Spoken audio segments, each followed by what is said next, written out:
толстый он стоит. Вон Роман Иванович стоит. Кто такой Роман Иванович? Дядя мой.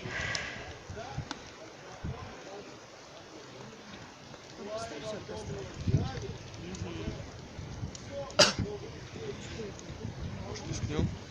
Я нет, что может, я даже не одевался. Да там к нему подходить к жарению. Все, уже закончил.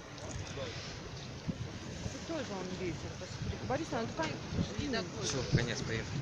Что, А вы совсем что стали ли? на самом, конечно, вниз туда спуститься, там и так. Да хватит.